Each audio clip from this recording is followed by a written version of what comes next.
Do you struggle with CUS, cousin? What's CUS, you ask? It's chronic unfairness syndrome. The human compulsion to look over your shoulder, particularly when you didn't start out with all the privileges of some of your peers. And to ponder how unfair it all is. How unfair it is that they just have an easier life.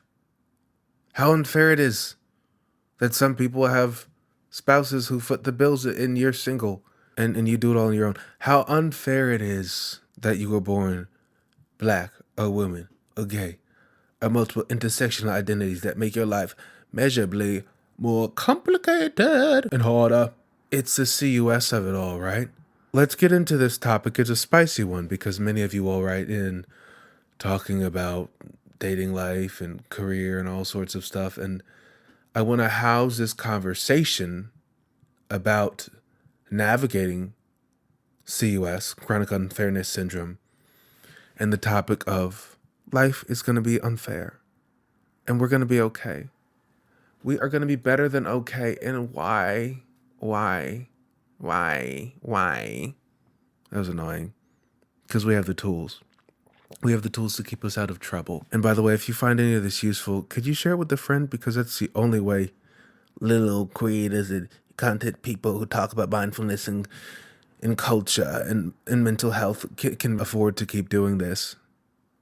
Let me tell you the briefest story before I touch on some quandaries pertaining to CUS. Because again, the whole thing people say, comparison's a thief of joy. That's never done it for me. Yeah, thanks a lot. Thanks a lot. Didn't know that. Now what? Like, what are we going to do? We know comparison's been the thief of joy. Like, thanks a lot, Tony Robbins. Thanks a lot, Jay Shetty. Like, what are we going to do about comparison? Okay, so the story time. Living in New York City as a descendant of slaves and sharecroppers, as individuals who got all the short ends of the United States of America's economic stick. Oh my gosh. To say I feel like I'm playing catch up sometimes in this state of, what the gap between the haves and have-nots could not be bigger in New York City. Even if you're doing all right for yourself, you can feel like it's never enough, right? So there's that constant tendency to look over your shoulder when you're out in public, that tendency to look over your shoulder when you're online and marveling at how so-and-so appears to be on their 30th trip of the year, excluding the other 20 destination weddings they went to, while also seeming to manage to have a full social life locally and work. Make it make sense. You can't, right? You can't. And so I often have these moments when I'm in this city where I just feel like, holy, I'm not doing enough.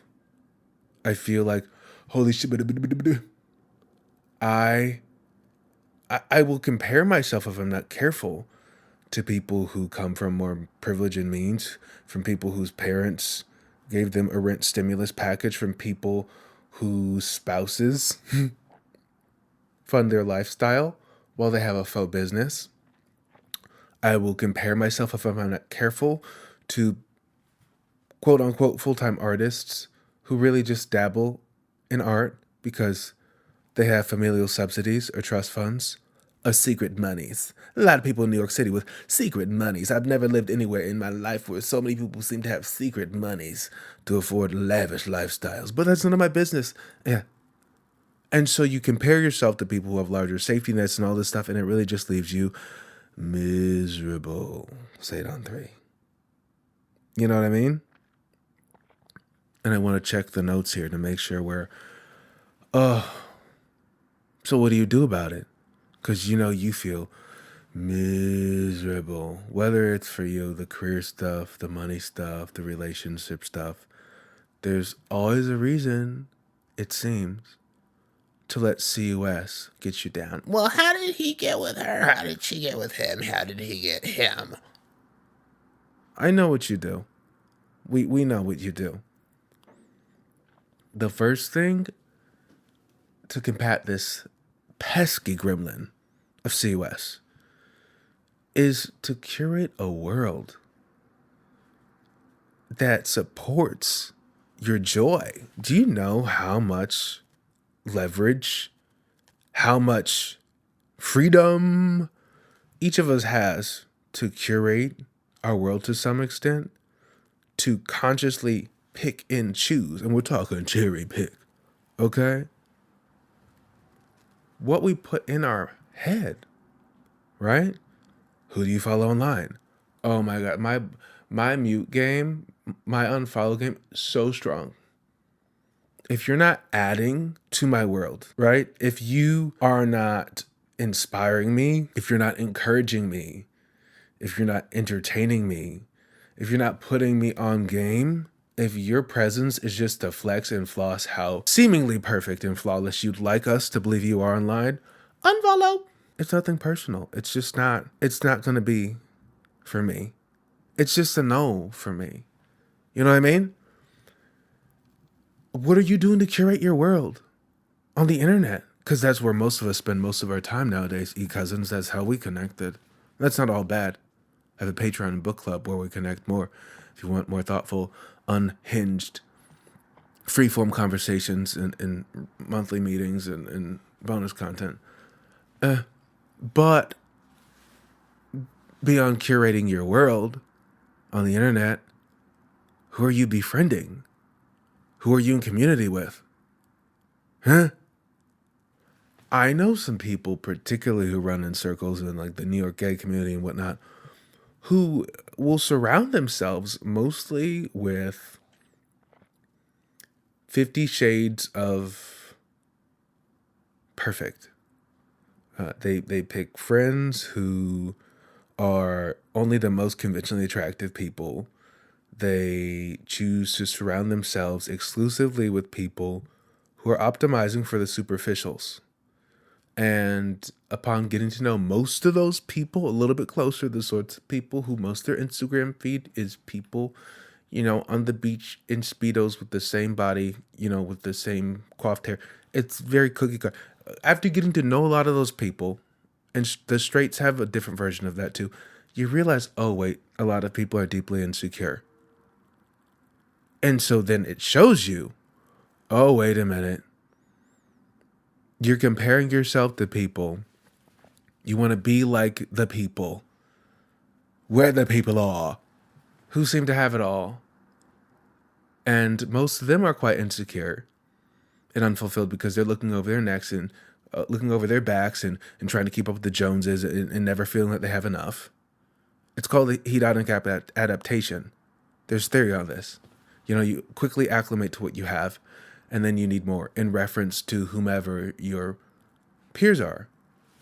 What do we say all that to mean? Well, curate your world, online and offline, so that it's nurturing and nourishing the values you want. One thing I pride myself on personally is I feel like a lot of my friend group is so eclectic. They're not all runway models. They're not all pretty Chad. They're not all saucy Sandra. You know what I mean? They're not all rich Ryan. They're different. There is range. The only thing that unites my community is that they're thoughtful and interesting people who do a number of different things, from finance to tech to full-time artistry to poetry to barista to fun employed. You know what I mean? And that's really supporting my wellness. Yeah. What's another thing to combat CUS that I don't see enough e-cousins and others doing is affirming yourself. Particularly if you're the sort of person who, let's just face it, you've experienced a lot more adversity than many people you compare yourself to who had larger safety nets to begin with, more supportive moms and dads who paid bills, supportive spouses, random pools of family money, lake houses, and you know what I mean? All sorts of subsidies that they didn't earn or work with. I once dated somebody whose dad bought them a condo when they got into med school, and they were a bit entitled, right? When you compare yourself to people with larger safety nets, of course you're miserable. We already established that. But what are you doing to affirm yourself in all of your hard-fought progress, in all of your hard-earned coins and accomplishments, even if they seem to pale in comparison to some of the people you compare yourself to? What are you doing to really affirm yourself? Because when you don't affirm yourself, get this and hear me out. Hear me once, hear me twice, your cousins. What you're doing is basically looking at other people and assume we're playing the game of baseball. Your peers started out on second or third base. Shoot, they already won the game before it started. And here you are, in order to play the same game as your peers, you had to import the dirt, the soil, build the stadium, get the steel beams, find a way to piece together some coins to hire a coach to teach you how to play the game, right? Then put up a GoFundMe page on Facebook to get your uniform. Have we even started playing the same game as your peers yet, who were born on second and third base? No! You have to do all that just to qualify to play the same game that your peers are playing. And what does that game look like? That game could look like getting a nice apartment in New York City. That game could look like having enough disposable income to go on a vacation or two or multiple vacations a year. You know, that game could look like dating and dating someone you love, who loves you and respects you and treats you well, right? We are all coming into this thing from totally different planes of privilege, different latitudes and longitudes of privilege or lack thereof inform everything about each of our positions in life. Hello, somebody. You know what I'm saying? So then the important question, which we also explore on Patreon, I have a whole series around self-esteem because this has been a big journey of mine. The bigger question is how to build self-esteem, a rock solid self-esteem, a self-esteem that is independent of all the points of reference outside yourself that would like you to believe you are inadequate. I can't tell you how much of my 20s I spent feeling not enough until I had a number of humbling experiences that forced me to stumble into what true self-esteem really is. It, in the words of the author of The 6 Pillars of Self-Esteem, true self-esteem is a combination of self-respect and self-efficacy. Self-respect, pretty explanatory. You respect yourself. You think highly of yourself. Self-efficacy is this sense that you can do what you set your mind to. You can accomplish things that you set your mind to. That's a very empowering position to be in, and not one that a lot of people could occupy. You know what I'm saying? That's true self-esteem. And what did it take for me to build that was losing everything. When I moved to New York City, lost everything. Took all the steps back. Loved someone who did not love me through and through. And it was also just not an aligned relationship. You know, it takes two to tango, and I understand the part I played in that too. And the series of unfortunate events would have it that I lost my job, and then our relationship ended, and then I had to find new housing while looking for new work, and being in the throes of deep grief, and trying to reestablish myself in this brand new city after having just moved here from Chicago. That's wild. Wild. And maybe perhaps you can relate. You've had some sort of a wildly and unwholesome experience that humbled you to your knees, you know? And for me, the process of rebuilding myself, getting new work, getting to go on tour with an artist I respected and admired, Aaron Frazier, creating content online around mindfulness, mental health, and social commentary, relationships that encourages people, reaching millions of people. Having posts recognized, I'm not trying to brag here, but give you context, having posts and art recognized by my Mount Everests of entertainment, you know, from SZA, Leanne La Havas, yeah, but list goes on. I had all those moments on the heels of losing everything. I literally did not have a camera to record videos because I lost everything after relationship ended, lost job, had to search for new housing in New York City with what money? I rebuilt everything from scratch. And realizing how much efficacy you have, realizing how resourceful you are, realizing how you can have a sense of humor no matter what you're going through, realizing how you can literally alchemize, aka turn a bad thing into a good thing, right? Realizing that helps forge self-esteem, which is that high self-concept, independent of external forces, independent of external validation. That high self-concept, independent of external validation. Realizing that, it's a game changer. Because here's the thing. Back before I had higher self-esteem and back when I was really struggling with CUS,